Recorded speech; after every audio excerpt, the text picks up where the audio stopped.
अथ किलक। ओम श्री किलक मंत्र शिव ऋषि अनुष्ठुचंद श्री महासरस्वती देवता हैं। श्री जगदम्बी प्रति के लिए सप्तशती पाठ में जप में इसका विनियोग किया जाता है।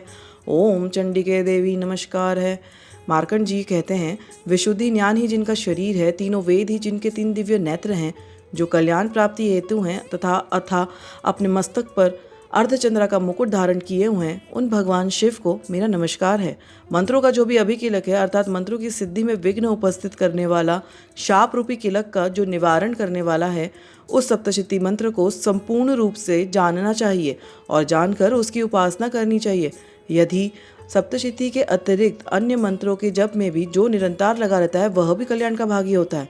उसका भी उच्चाटन आदि कर्म सिद्ध होता है तथा उसे भी समस्त दुर्लभ वस्तुएं की प्राप्ति हो जाती है। तथापि जो अन्य मंत्रों की जप न करके केवल इस सप्तशती नामक स्तोत्र की देवी की स्तुति करता है, उन्हें स्तुति मात्र से ही स्वचिंद स्वरूपिणी देवी सिद्ध हो जाती है। उन्हें अपने कार्य को सिद्ध करने के लिए मंत्र, औषधि तथा अन्य किसी साधक की आवश्यकता नहीं पड़ती। बिना जप के ही उनका उच्चाटन आदि कर्म सिद्ध हो जाता है। इतना ही नहीं, उनकी संपूर्ण अभिष्ट वस्तुएं भी सिद्ध हो जाती हैं।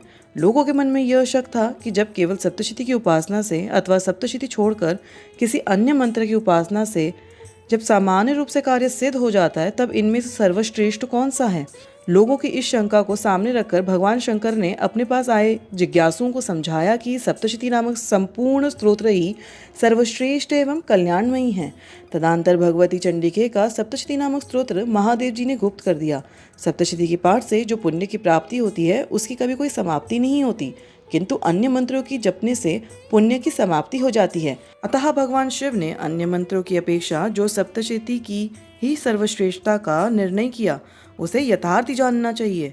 अन्य मंत्रों के जप करने वाला पुरुष भी यदि सप्तशती का स्तोत्र का जप का अनुष्ठान कर ले, तब वह भी पूर्ण रूप से कल्याण का भागी हो जाता है। इसमें तनिक भी संदेह नहीं है। जो साधक कृष्ण पक्षी चतुर्दशी अथवा अष्टमी को एकाग्रता होकर भगवती की सेवा में अपना सर्वस्व संपन्न कर देता है और फिर उसे प्रसाद रूप से ग्रहण करता है, उसी पर भगवती प्रसन्न होती है, अन्यथा वह प्रसन्न नहीं होती। इस प्रकार सिद्धि के प्रतिबंधित रूप किलक द्वारा महादेव जी ने इस स्तोत्र को कीलित कर रखा है। जो पूर्वस्थ रीति से निष्कलीन करने के बाद इस सप्तशती स्तोत्र का प्रतिदिन स्पष्ट रूप से उच्चारण पूर्वक पाठ करता है, वह मनुष्य सिद्ध हो जाता है। वही देवी का प्रसाद होता है और वही गंधर्व भी होता है। सर्वस्त्र विचारते रहने पर भी इस संसार में उसे कहीं भी भय नहीं होता। वह अपमृत्यु के वश में नहीं पड़ता तथा वह देह त्यागने पर अनंतार मोक्ष प्राप्त करता है। अतः किलकने को जानकर उसका परिहार करके ही सप्तशती का पाठ आरंभ करें। जो ऐसा नहीं करता उसका नाश होता है। इसीलिए किलक और निष्कलीन का ज्ञान प्राप्त करने पर ही यह स्तोत्र निर्दोष होता है और विद्वान पुरुष इस निर्दोष स्तोत्र का ही पाठ आरंभ करते हैं।